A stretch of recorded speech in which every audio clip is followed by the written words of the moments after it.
नमस्कार।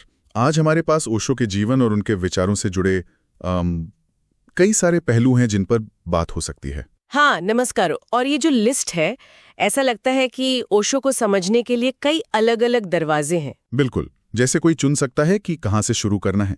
हाँ, तो चलिए इन्हीं में से कुछ खास बातों पर थोड़ी गहराई से चर्चा करते हैं। हाँ, जरूर। ओशो एक ऐसे विचारक रहे हैं जिन पर जितनी बातें होती हैं उतने ही सवाल भी खड़े होते हैं। उनकी शख्सियत, उनकी शिक्षाएं, उनमें कई परतें हैं जो आज भी लोगों को या तो खींचती हैं या फिर कह सकते हैं उकसाती हैं। तो शुरुआत उनके जीवन और ध्यान से करें। अक्सर ये सुनने में आता है कि उनके जो शुरुआती अनुभव थे, जैसे जबलपुर में पढ़ाना, दर्शन शास्त्र से उनका जुड़ाव, हाँ, वही उनके ध्यान के जो अनोखे तरीके थे उनकी नींव बने। ये सही है। क्या ये बात सही है? हाँ, काफी हद तक। ओशो ने देखिए पारंपरिक ध्यान विधियों को वैसे का वैसा नहीं लिया। अच्छा। उन्होंने अपनी तकनीकें बनाई, जैसे वो सक्रिय ध्यान यानी डायनामिक मेडिटेशन। हाँ, सुना है इसके बारे में। इसमें शारीरिक मूवमेंट्स हैं, सांस लेने का खास तरीका है और कैथारसिस, मतलब जो दबी हुई भावनाएं हैं उनको बाहर निकालना। ओके। उनका मानना था कि आज का इंसान इतना तनाव में है, इतना दबा हुआ है कि पहले उसे निकालने की जरूरत है, तभी वो शांत होकर ध्यान में जा सकता है। तो ये उनके अपने दर्शन और उनकी खोज का कह सकते हैं नतीजा था। और फिर आता है उनका सन्यास का कॉन्सेप्ट। ये जो पारंपरिक गेरुआ कपड़े पहनने वाले सन्यासी होते हैं, उनसे तो काफी अलग था, है ना? अरे बिल्कुल अलग।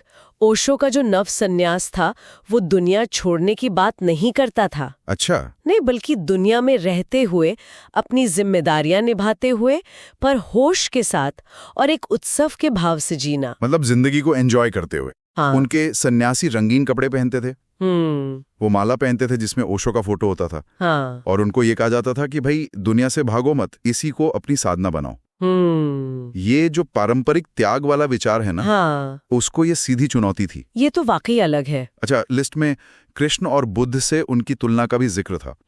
ये भी बड़ा दिलचस्प है कि कैसे उन्हें इन दो बिल्कुल अलग धाराओं से जोड़ा जाता है। हाँ, ये इंटरेस्टिंग है क्योंकि ओशो ने पूरब और पश्चिम के कई दर्शनों और गुरुओं से प्रेरणा ली। हाँ। और फिर उनको अपने तरीके से मिलाया, सिंथेसाइज किया। तो कृष्ण की तरह उनमें वो जीवन का उत्सव, प्रेम, आनंद, ये तत्व दिखता है।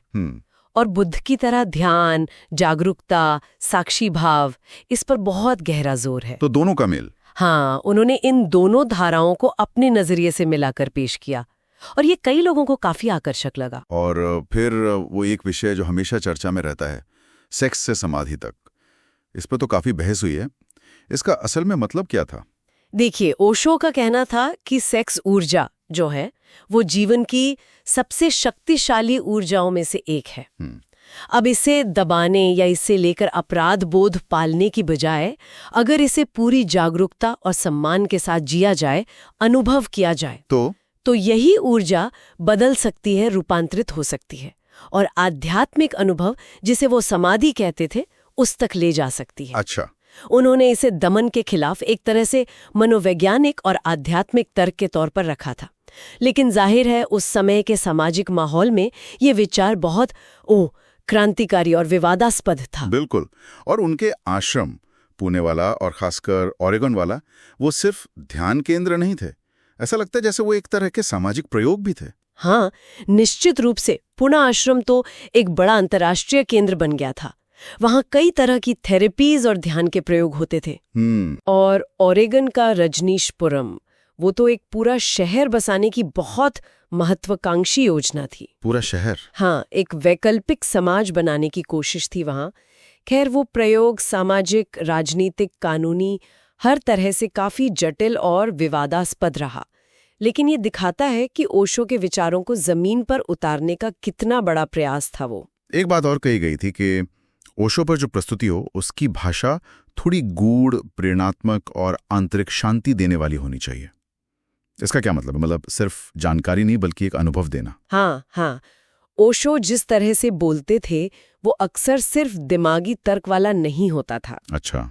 वो कहानियां कहते थे, चुटकुले सुनाते थे, विरोधाभासी बातें करते थे, ताकि सुनने वाला सिर्फ सोचे नहीं बल्कि कुछ महसूस भी करे। एक फीलिंग जगाना। बिल्कुल।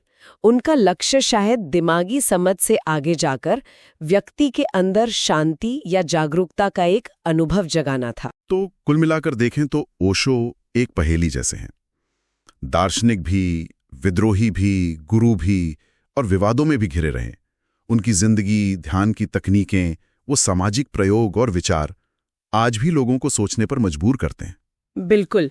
और यही उनकी विरासत की जटिलता है, उसकी कॉम्प्लेक्सिटी है।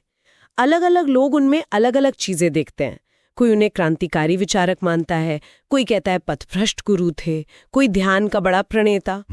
ये जो विविधता है ना देखने वालों में, शायद यही इस बात का सबूत है कि उनका प्रभाव कितना गहरा और मल्टी डायमेंशनल रहा है। सही कहा। और ये सोचने वाली बात है कि आखिर क्यों कुछ शख्सियतें ऐसी होती हैं जो हमें सिर्फ सहमत या असहमत होने पर मजबूर नहीं करती, बल्कि हमें उकसाती हैं कि हम उन्हें और गहराई से जानें, समझें।